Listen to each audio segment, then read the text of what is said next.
దేశంలోనే నిత్య పూజలు అందుకునే ఏకైక సూర్య దేవాలయం అరసవల్లి ఆదిత్యుని ఆలయంలోని సూర్య జయంతి వేడుకలను రాష్ట్ర పండుగ హోదాలో ఘనంగా జరుపుకోవడం ఆనందంగా ఉందని, ఉత్సవాలు మన సంస్కృతి సాంప్రదాయాలకు మూలాలు అని కేంద్ర మంత్రి కింజరాపు రామ్మోహన్ నాయుడు అన్నారు. అరసవల్లి ఆదిత్యుని ఆలయంలో రథసప్తమి సందర్భంగా రాష్ట్ర మంత్రులు అచ్చెన్నాయుడు, కొండపల్లి శ్రీనివాస్, వి అనిత, ఎంపీ కలిశెట్టి అప్పలనాయుడు, శ్రీకాకుళం ఎమ్మెల్యే గొండు శంకర్, జిల్లా అధికారులు, ఇతర ప్రజా ప్రతినిధులతో కలిసి పట్టు వస్త్రాలను సమర్పించారు. ఇక కుటుంబ సమేతంగా ఆలయానికి విచ్చేసిన రామ్మోహన్ నాయుడును ఆలయ అధికారులు ఆలయ మర్యాదలతో స్వాగతం పలికారు. పట్టు వస్త్రాలతో ఆలయం లోపలికి ప్రవేశించి క్షీరాభిషేక సేవలో పాల్గొన్నారు. అనంతరం రథసప్తమి సందర్భంగా జరిగిన ప్రత్యేక పూజా కార్యక్రమాల్లో పాల్గొన్నారు. సూర్యుని ఆరాధించే ప్రతి భక్తునికి సూర్య జయంతి శుభాకాంక్షలు తెలియజేశారు. ఈ ఉత్సవాలను రాష్ట్ర పండుగ హోదాలో జరిపేందుకు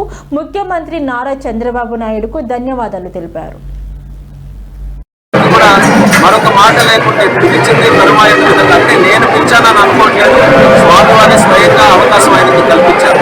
నేను రథసప్తమి ఉత్సవం జరుగుతుంది, ఇలా సూర్య దేవాలయం ఉత్సవం జరిగితే వెంటనే అంగీకరించి ఆయన మెంబర్స్, అలాగే ఆయన మిత్రులు, మరి మన సపోర్ట్ పెట్టి అయినటువంటి ఆది గారు, అలాగే అశ్విన్ బాబు గారు, మెంబర్స్ అందరూ కూడా ఒక మంచి భావనతో ఇలా వద్దాం, ఈ ఫెస్టివల్లో పాల్గొందాం, అలాగే స్వామివారి ఆశీస్సులు పొందుదామని మంచి మనసుతో వచ్చారు. కాబట్టి ఎక్కడ ఎటువంటి అవాంతరాలు లేకుండా చాలా సక్సెస్ఫుల్గా జరిగింది.